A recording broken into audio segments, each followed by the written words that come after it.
Hello, ladies and gentlemen, and welcome to the first Meta Farmer Finance podcast. I am, of course, your host, Murdoch. We have our co-host with us here, Coins Catcher, and today we actually have a very, very special guest help us join in, Coop and Leo from Fief. Welcome, guys, to the podcast. I'm very interested to learn more about your guys' project, what you guys got going on today. But if you could kind of give us like just a brief introduction or background into who you guys are, and then we'll kind of dive into what Fief is and how you guys got started, if we could do that. Yeah, my name's Coop. I've been in crypto for a couple of years now, speculating, learning about ETH from maybe 2017 on. And then most recently joined and actually got involved in projects with Pangolin, a DEX on Avalanche. I was running digital marketing there for a couple of months and saw NFTs and GameFi really starting to take off, and had an opportunity to join Fief Guild and really participate more on the GameFi side. So joined maybe 2 months ago and been having a blast ever since. Happy to talk about it. It's amazing. How about you, Coop? Hey guys, this is Leo. I'm the head of growth at Fief Guild. It's great to be on this podcast with Meta Farmer. Excited to have a chat. I've been building on Avalanche for about a year. Most notably, I was the COO at Pangolin Exchange. Coop was also working with me on that project. And then recently joined Fief Guild, very bullish on the metaverse GameFi thesis that it's going to be this next wave of adoption. So we're trying to just be the central economic hub for GameFi activity here on the Avalanche network and on other chains as well. So really excited to be on and have this talk. Thanks for having us. Cool, guys. Well, welcome. Definitely welcome to the podcast here. And I think that that narrative for like just GameFi in general, the narrative that's kind of building out now is one of the reasons why we got started as well. So we're obviously very bullish on the overall GameFi ecosystem and the metaverse and all that stuff as well. But if you guys could maybe give me like a little bit of insight into Fief, and if you could kind of explain, because I know that even myself, like going through all of your guys' content and trying to explore all the information to learn about the project that I could, it's definitely a lot of stuff to take in. So could you kind of give us like a high level view of Fief and like how you guys got started into that? Yeah, there's a lot. The docs are in depth, and something that I think people are getting used to forks. And like it's very easy to just look at a new project and be like, oh, it's a fork of this, and they've done XYZ that's different, and it's nice and easy to understand. Well, we're not a fork, and we're something really new, so there's a lot to grasp. But the key takeaways are that we want to be the economic guild of the metaverse, and what that means is we want to acquire assets in the metaverse and have our guild make those valuable, do whatever needs to be done to make them productive. And then number two, we build protocols around metaverse and GameFi assets.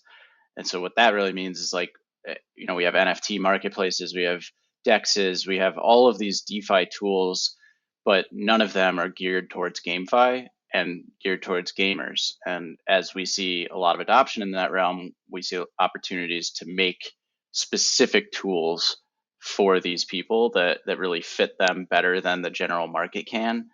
And then we use our assets that we've acquired to jumpstart those protocols, essentially. So kind of outside of Fief, what does the current landscape for guilds look like? So I see you guys are the first to introduce the word economic guild in this space, but we obviously know about various other guilds in this space. So what are like the specific reasons an economic guild is different to a YGG or a Merit Circle or something like that?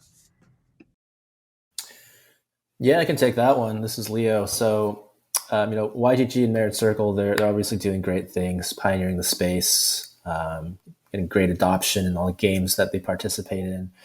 They seem to lean more heavily on this scholarship-based model, and by scholarships, I mean they get players and they match them with other asset owners from the games, so that people can kind of play without owning the assets. And the value they bring to projects is, we'll bring you 5,000, 10,000 scholars to play your game. And that's really awesome. I kind of saw that space is a little saturated with that business model. Scaling is a bit harder too, as you ramp up the number of scholars you have in your ecosystem. So we're coming at it from kind of the other end of not really looking at accruing scholar players, but more accruing high value assets in our treasury, building protocols that can drive volumes in terms of those assets between chains, between games, and things like that. So we're really focused more on the asset acquisition side. We also want to build a pretty good knowledge base in terms of gaming guides. Right now, as a gamer in GameFi, you're just hopping between Discords and Twitters and listening to YouTube, and it's hard to find a central spot, at least on the Avalanche network. And we've built out the Fief library to really provide that central hub for trusted, safe knowledge about games. So I hope that kind of answers that question. And I'd add on, like, if you think about it from a business perspective and a strategy perspective, like scholarship guilds are the most popular right now. They're the main type of guild out there. But what it comes down to is you're managing people. Like, you're managing a large number of people that are coordinating their efforts on a certain game and managing assets in that. It's really inefficient when it comes to like a profitability standpoint, and you're constantly having to recruit more people to the guild to run these games. And so by focusing on the economic aspect and especially protocols, it is a lot more hands off and a lot more profitable in the long run. So we see the huge benefit of that. Yeah, no, it's quite interesting because I agree with the idea and notion that it's hard to find an ever expanding levels of scholars to play some of these games, especially when it's easier to find scholars in some countries, such as Axie Infinity, predominantly grow out of the Philippines, where players were noting that they were making more money from Axie Infinity than some of the kind of local jobs that they had in their local areas and things like that. So I think it's quite interesting, but you do eventually get this kind of like new player problem where you really do need new players into the ecosystem for it to continue to grow. But it's interesting. I do think it's an interesting segue into towards the kind of like farmer faction you have. But maybe before that, you guys can give an outline of like, what factions are, what does Fief look from someone first entering your Discord and exploring what Fief is to actually getting involved and, joining in on it, like, a faction or buying an NFT. So what does it look for just a day one person? Yeah, it's a good question. Well, we have this faction system, so let's start there, because that's going to be what you do after day one, essentially. So factions are the way you partake in Fief Guild as a true member, is purchasing a actual faction NFT. And so that's your key to guild membership. And they're actually not out yet. They're launching in early March. We've had a lot of reservations for these. Essentially, anyone purchasing a large amount has been able to do so, but they don't actually own the NFT yet. So these faction NFTs are split into 5 categories. You mentioned the farmer, the bishop, alchemist, craftsman, and merchant. And each faction plays a slightly different role and is tied to different protocols in the guild. And so the farmer is our most in-game active faction. If you are a person who really does want to play games and be active in the metaverse, then you would consider buying a farmer faction NFT. And what that's going to do for you is, first off, you're going to work alongside the other farmers to go in-game and make sure that all of our in-game assets are becoming as valuable as possible through gameplay. But more importantly, probably your rewards are going to be tied back to that in-game activity and going to be focused on in-game items as your rewards. So that NFT actually provides tokens to you directly over 200 days, Fief tokens, and then additionally will be filled up with farmer-specific rewards that we acquire over time. So each faction is built out in that way to match with a certain activity. Like bishops are really all about tokens and fungible assets. And yeah, I won't go through all of them, but that's the key idea behind guild membership, is that you're part of this group.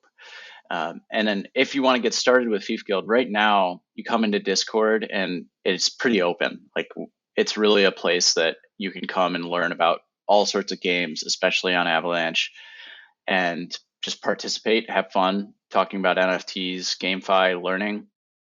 But in the near future, the main way that you're going to do it is buying one of these NFTs and using Collab Land. That's going to open up all the private guild membership areas that really over time, more of the alpha that we've been sharing is going to go into those private areas to make it just super valuable for our holders. Any questions? Yeah, I'm just kind of curious, like like that sounds awesome, and from my point of view, I'm just curious how like you guys go about selecting like the new projects or projects that you are looking to invest in with Fief, and how you like kind of manage that aspect of it too.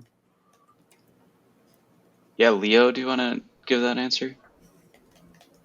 Yeah. As for treasury management, treasury deployment, I think that's one of our specialties, and one of the services we offer the guild is that we ourselves and people that we will work with will specialize in identifying unique opportunities in metaverse asset acquisition, trying to build out these OTC inroads directly with game partners, with other guilds, so that we can get good deals on these assets. And then, finally figuring out how to drive revenues through these assets, monetizing them, whether it be playing the games with them, building lending protocols around them, and things like that. As for specific games, we're keeping a close pulse on the ever evolving landscape. Something that was lucrative 1 month ago might not be lucrative anymore this month. Since we just finished our fundraising round, we're not at the stage of deploying the treasury into any metaverse assets yet, particularly given the recent market conditions. So we do have an eye on a couple of networks. We're bullish on networks that can sustain the AAA games that will inevitably come to the GameFi space. The current games, they're fun, but I don't know if they're AAA material yet. But we know it's coming, and so we want to be positioned well to capture that. I hope that makes sense. Yeah, definitely. It's interesting you said that the current games are fun, because that's quite a big debate within the GameFi space, in terms of there is a lot of idle questing going on some of these different platforms, and the actual game mechanics of some games, even the axes out there, have been told or claimed not to be fun. Would you say like there would be a fun element to Fief, and like how would that look? Well, I have a strong opinion on this, in that people have really focused in on a certain type of fun for this GameFi debate, and they're thinking of it as comparing it to traditional gaming Yeah. in the action fun. Yeah. But humans love to problem solve. Like that's a core aspect of our identity is problem solving. Mhm. It's why we have so much technology now. And what these games currently offer is a bunch of problem solving. And like if you look at Crabita, yes, you could just buy a crab and click the buttons. That's like the most basic form, and maybe you'd argue that that's not super entertaining. But at its depth, and it's adding more things towards this, but the deepest part is all of the identifying traits and variables that can improve your performance in the game. And really that's problem solving, and that is fun and enticing to people. So that's my argument, is that it might not be the traditional type of fun that you're used to for games, but there is a fun element in some of this around problem solving. For Fief, I'd say it's similar. Like we're giving people a lot of ways to think about Fief and to kind of strategize around which faction do they want to be a part of. And there's levels within that. Like, do you want to have one uncommon tier NFT of all the factions so that you're getting exposure to different protocols that we're going to build over time? Or do you really want to heavy up on one faction and go hard on like fungible tokens and be a part of the Bishop faction? So right now I'd say that's the fun aspect of Fief. But the other aspect that's great about Fief is that because we're not doing a scholarship guild model, we do have the opportunity to look at every game. We're not tied to a single game. And so that's the most fun to me, is that if you come into our Discord, you have conversations going about every cool game on Avalanche. And we have no bias towards a single game at this point because we don't own any assets. But even when we do, I think we're going to be a little more open. And so it's a fun place to chat about games, most importantly. Yeah, no, for sure. I'd actually be interested on that note to know if you both weren't part of the core and founding team, where do you, based on your GameFi kind of like histories and talents, like which faction do you think you'd be a part of? Great question. I'd be a farmer, and I'm buying a farmer faction NFT as well outside of my allocation from working at the guild. I'm putting my own money in. And I've always been a gamer, like straight up, I play games. So I think that's the coolest part to me, is like going in and actually being a part of the metaverse. And like games like Imperium Empires have me really excited for that. So that's my take. Yeah, for me, I joined the Craftsman faction, which handles in-game item activity. Just based on the games I've been engaged with for the past few months here, I'm pretty big into Krabata, which is like gameplay similar to Axie. There's breeding, there's battling, and the whole breeding aspect of these games, I think it's pretty genius. Of giving them DNA traits, crafting tokenomics around breeding fees. There's so many strategies to breeding in these various games in the GameFi space. It takes a lot of research, market analysis, trend analysis to really optimize. And I find that fun in the sense that it's engaging and rewarding when you get it right, not necessarily that I get like dopamine hits every hour from it. That's fair. But I mean, so that it would be interesting to know like the mechanics of everything then. So like you just said, imagine, let's just say one of the games you guys are, focused on is Krabata. And so you have the breeding aspect and the farming aspect, the battling aspect. What would you say, like, would you say that the people holding the NFTs and tokens would be doing this themselves, or would they be suggesting to the guild, this is the action I think we should take on this? To start, it's going to be fairly centralized. Mhm. It's going to be a small group of people that are essentially elected by the core team to lead some of these efforts and tell us what to do. Okay. And over time, especially as the guild gets really big, we're going to decentralize that and create like essentially sub DAOs to manage it on their own. Yeah. And I'm guessing rewards would be shared between the factions as like just a blanket share, like depending on how much of an NFT you hold, or is there going to be extra boosts for, let's say, you come up with a new Krabata strategy and it's highly revenue generating for the guild? I think there's going to be individual rewards for that type of contribution. It's probably going to be extra, beyond what they would receive naturally.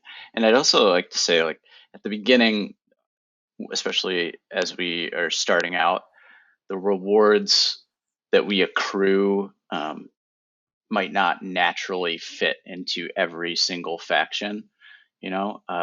Like we might be heavy on fungible tokens at the start, and so we don't want people to worry about like, oh well, if I'm a part of the faction, the farmer faction, am I really going to get the same level of rewards as the bishop at the start? That's our goal. Like we're going to make that happen regardless of the productivity of the treasury and like where that comes from. The goal is to make sure that every faction feels that they really receive a lot of benefit out of holding.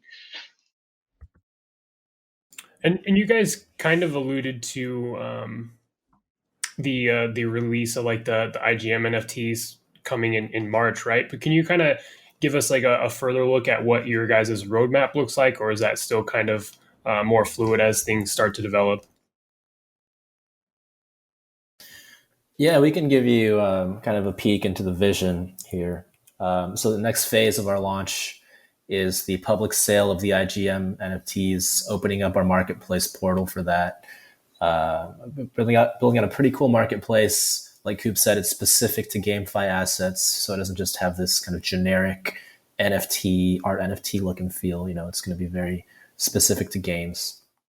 And then after that, we're trying to focus on kind of this internal guild economy that we want to build out. We kind of want the protocols and the economy internally to be at a certain level so that we can be running regardless of, are we in a bull, are we in a bear? We still want the guild to be buzzing internally. So after that's at a good point, we can start to look externally. Where do we start deploying capital to? What metaverses do we want to get into first? Obviously, we want to be kind of selective to start, and then scale that up.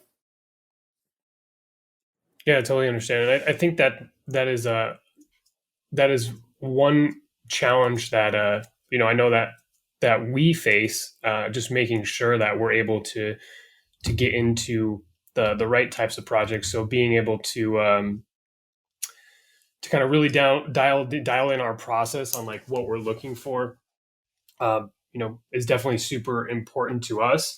But like I said, that's kind of like one of the challenges that we face, right? What are some of your guys' like hardest challenges that you guys have faced, so far? It's a great question. Give me a second. No worries.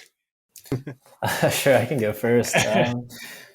Challenges are, I think, one, just having to kind of be super flexible in our game plan. Essentially when this was ideated maybe a few months ago, back in December, there's certain games and metaverses that we were looking at that we thought by now would be a great time to deploy into, and then the market does its thing, the macroeconomics does its thing, the macroeconomy. So we pivot, and the long-term vision I don't think changes, is just building this central economic hub for games, but just priorities of each month kind of has to be very flexible as we're in our starting weeks of building.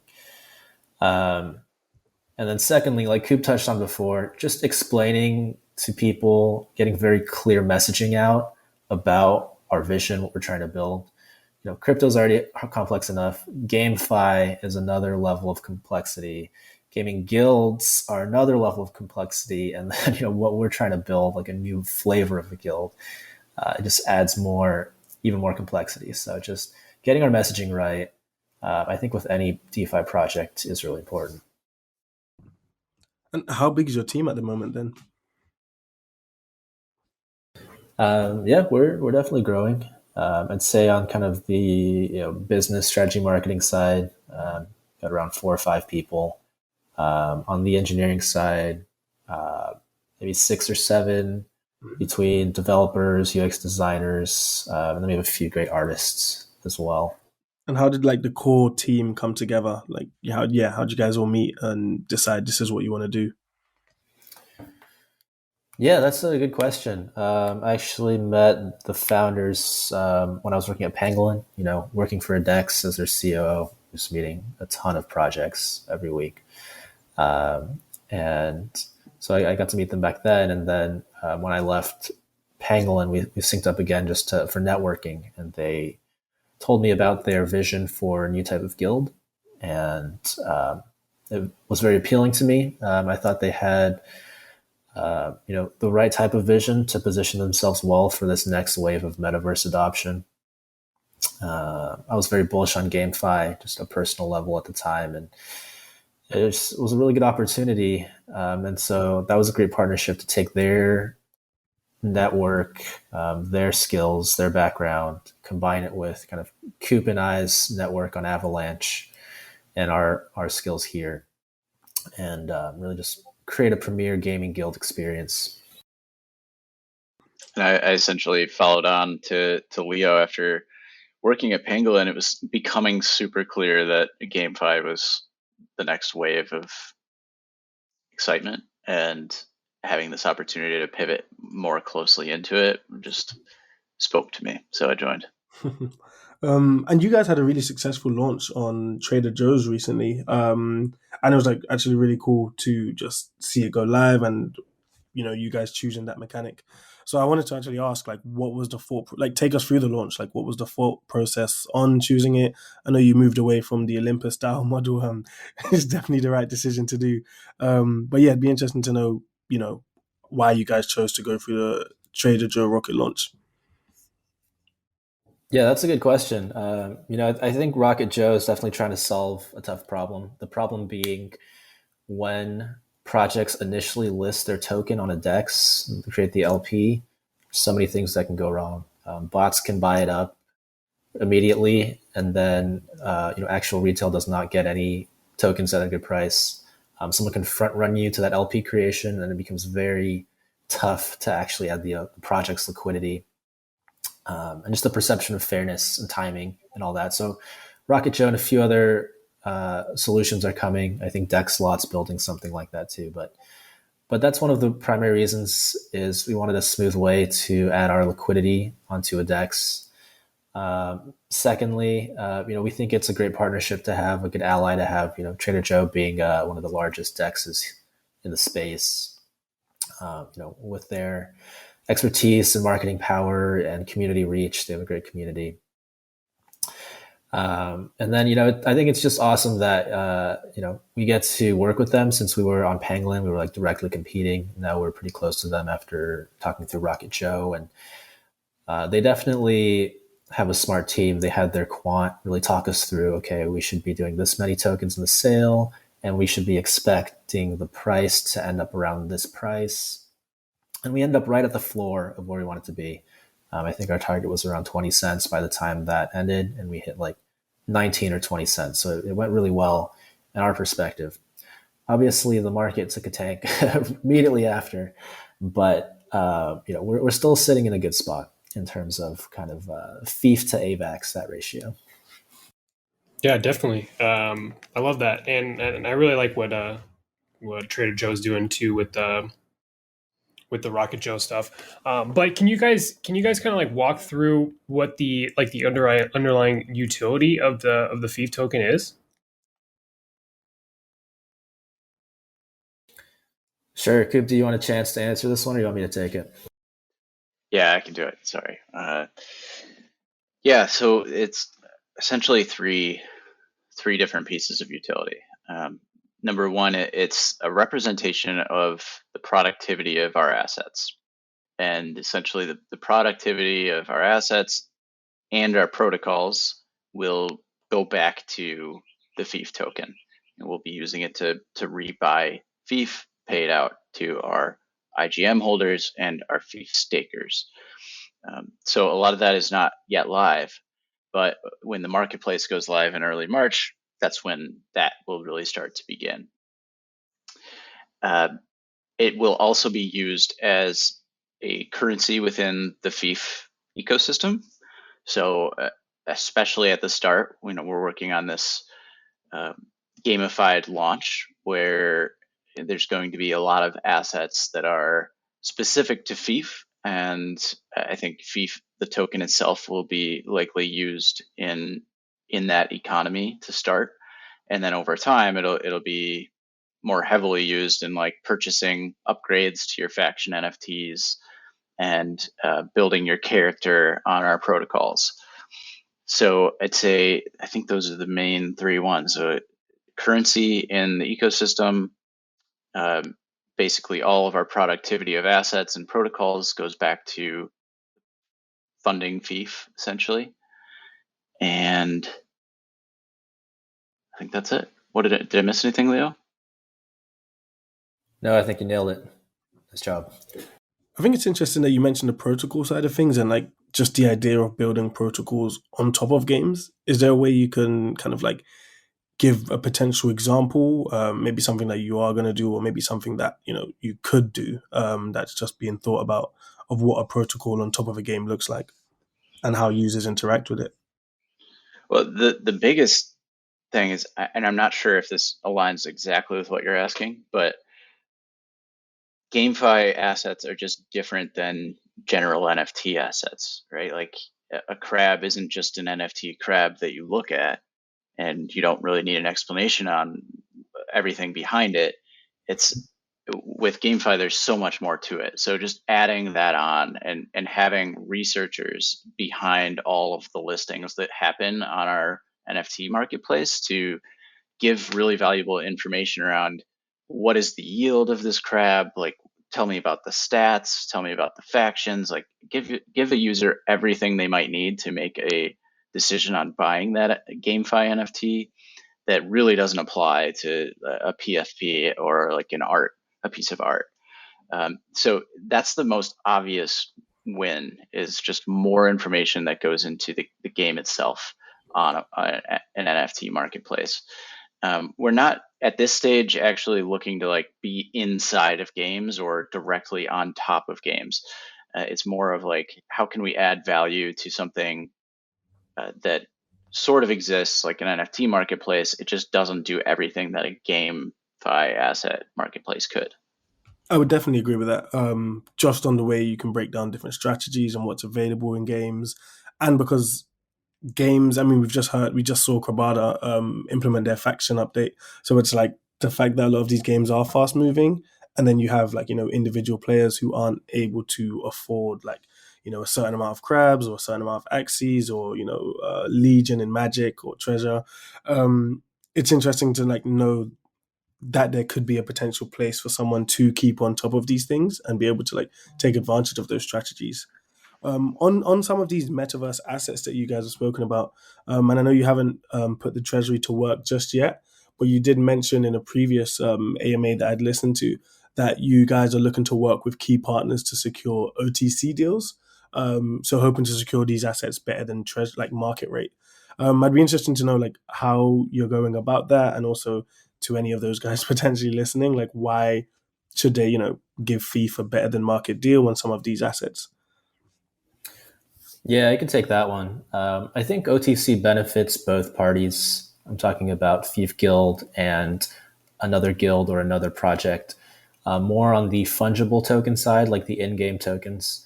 Usually these games start with a huge treasury of their kind of in-game currency, or if they're like a multi-token system. And sometimes they need to, swap that for funds, for stables, for another token. And to do that on a DEX, dump it on the market, it's not good optics. At the size that they want to do it, it'll probably have a large impact on the price. So to just have open channels for OTC for these projects at large scale, they get to swap their tokens, for something else without impacting the market rate of that token. And then we also get to acquire that token for our treasury, at a better rate than market. So I think OTC channels happen all the time, not just in GameFi, but at the DeFi level too. And we just want to kind of provide that service for projects and guilds. Yeah, and I think that that's that's a very smart way and like tactic to go about it. Curious though, like outside of Fief, right? Like, what are your guys's? Let's just talking about GameFi and what your personal opinions are, but what are your guys' favorite plays, like in your personal portfolios in terms of GameFi for this year, or what you guys are doing right now? Sure, I can go first. We've been talking about Krabada a lot. I do think that it's going to do well. I think this next, wave of games that kind of takes an existing model and iterates on top of it, especially when they're building on a growing network, are going to do well. I think some networks that are gaming specific can be pretty hot. I do like Gala Network. It's like a gaming specific network that's got some high profile game developers building there. I do like Avalanche in terms of subnets. I know DeFi Kingdoms is coming to launch in a subnet here, meaning they get to control kind of the gas costs and a lot of parameters around transactions to make it very cheap and fast to play.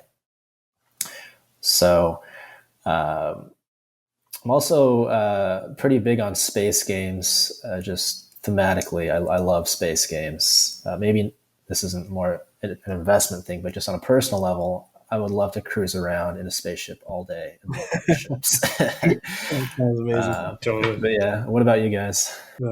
I was going to throw it over to Leo. Oh yeah.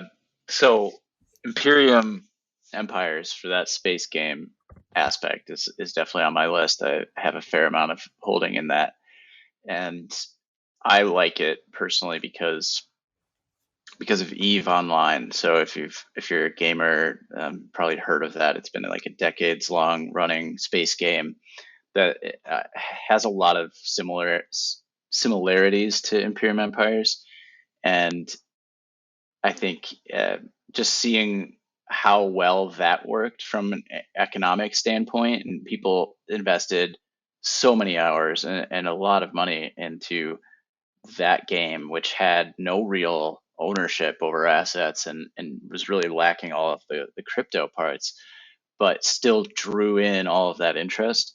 So I see a huge opportunity for Imperium to fill a similar role. And then really it's Avalanche. Avalanche itself right now is a big play because of the subnets that Leo was talking about. I see it as a great home for GameFi, and really because if you look at all of the games currently, they produce so many transactions that they're clogging networks. And like DeFi Kingdoms is a beast, and on Harmony, it actually causes problems for the network because of all the transactions. And by having subnets, it's just going to be an amazing tool for games that I don't think they currently even know they need, but is going to be super beneficial. So that's big on my list. It's pretty cool. I know Coop asked us. I'm pretty interested personally in Treasure, the Magic ecosystem. I'm just quite into how they're building it out totally. So I've been playing around just a little bit in the Bridge world, looking to see what they're going to be doing in life. And also I know like the Small Brains NFT as well has been looking pretty interesting. But I do kind of I like the team hanging out in the Discord. We scooped up a few auxiliaries for our treasury, and we're just testing out a few different strategies there.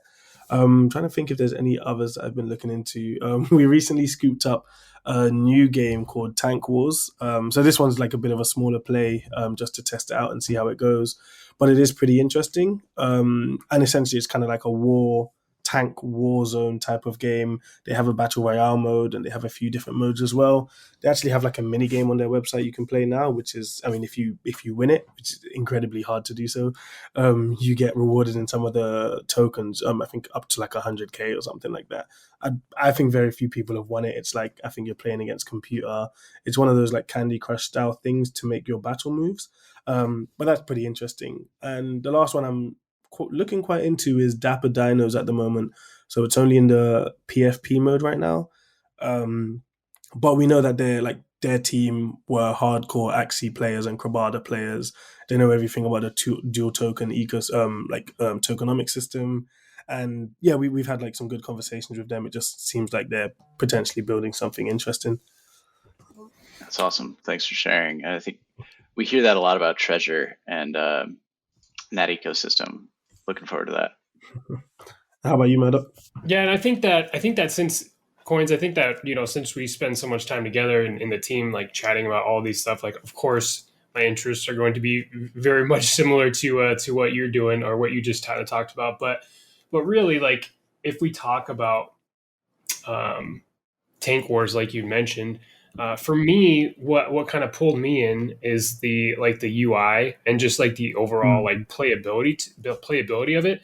And I think it's very interesting to see how new projects or new GameFi projects are going to be like the developing the actual gameplay to bring more users that are not already in kind of the GameFi space or even in crypto really, and using that to attract like people into the space and overall grow the GameFi space. So that's what I'm super interested in, is stuff like that. And then like more on the degen side, I also like these the wolf forks and stuff like that, where people are trying to kind of build on top of that and change, make corrections where they need to be made and stuff like that, right? So I know that that's not for necessarily everybody, but for me, it's something that I like to look into too, and check out these new projects that are trying to, expand on what was, and kind of push into the future. Of course, like I love the Krabata stuff as well. I think really like how I even first found out about you guys, like, was finding the like your strategy guys on the website and stuff like that, and really like diving deep to that stuff, and then not only using that, but really understanding like how complex like some of these games are. And that's why I think that what you guys bring to the table is super valuable, and being able to help other people jump into these games and do it correctly, right? Yeah, it's been huge. I mean, I can't tell you how many people have said that that's how they found us. So it's definitely something we're leaning into. And I just want to comment on the Wolf game forks. I think it's pretty healthy, like the way that a lot of the forks have actually adapted. Like there's certainly some forks that are pure fork and there's like nothing new about it. But I've been impressed with how many of them actually do push the whole idea forward. And I feel like with the ohm fork kind of era, we didn't see that as much. It was like, yeah, we're an ohm fork, give us your money. But with the Wolf game forks, it's actually something new each time, which I like. Yeah, I mean, I totally agree. And it's good. I think it's overall good for the space too, right? Is taking something that's already existing and trying to build on top of that, and that's just going to continue to push GameFi further into the future, right? As people start to innovate and add things, based on what was, like I was saying, and pushing that into the future, I think is kind of exciting to follow along to those things as well. Totally.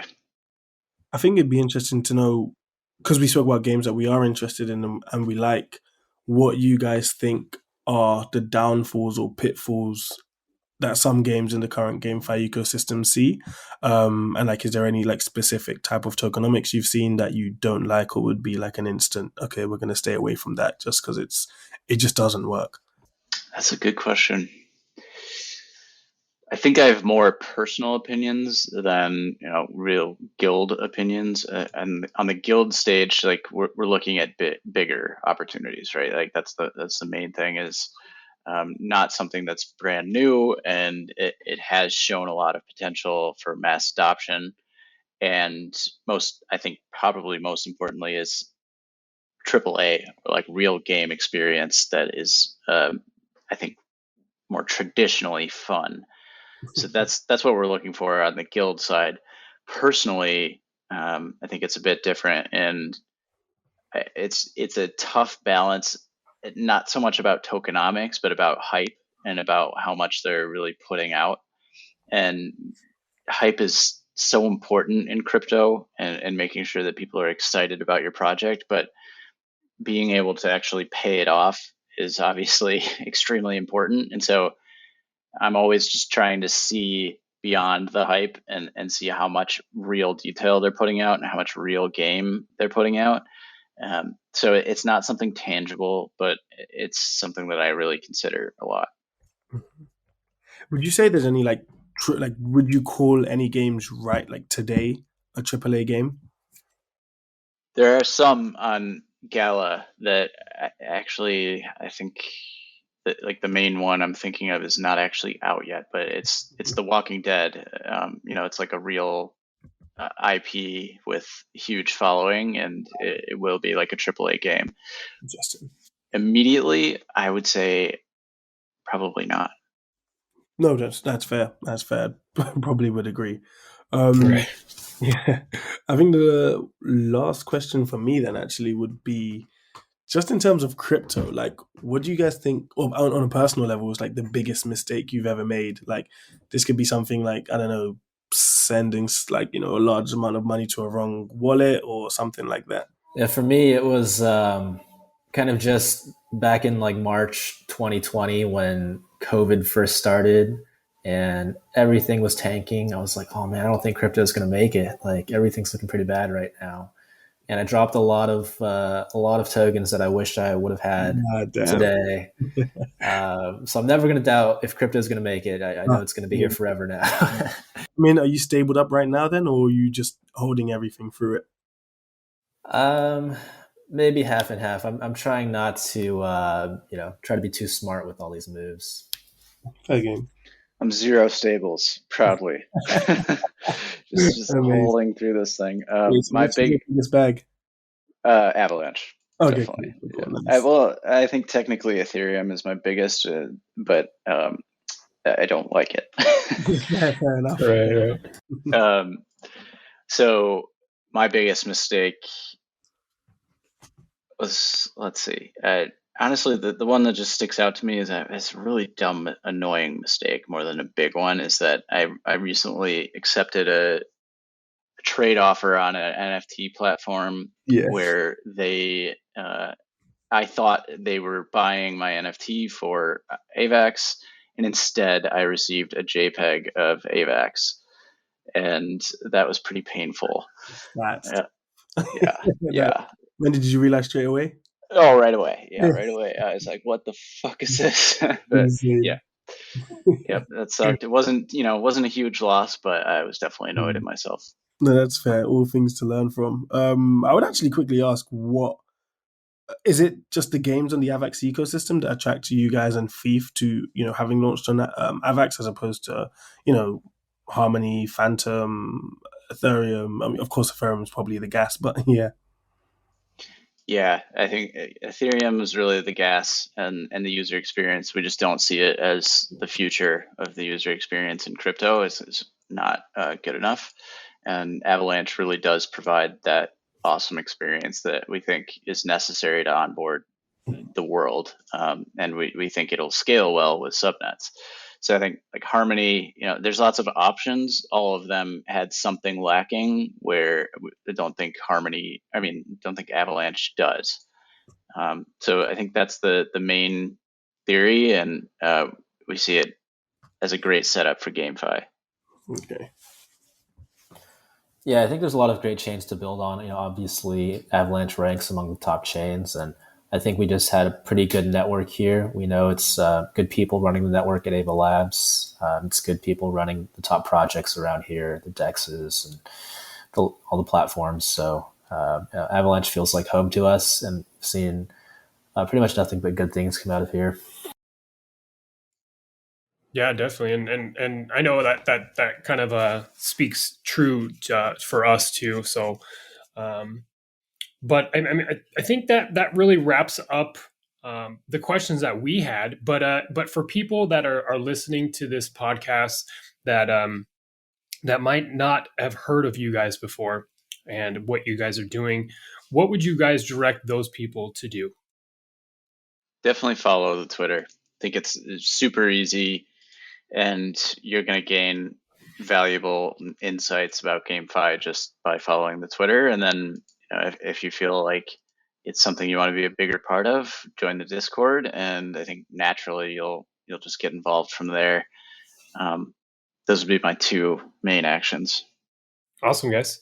Well, if you don't have anything else to add in, Coins, I'm going to go ahead and wrap this up here. But thank you guys so much for jumping on the podcast with us. We'd love to have you back in a couple weeks' time and kind of see how things have kind of developed so far. But other than that, guys, again, thank you so much for coming on this podcast, and everybody else, have a great day.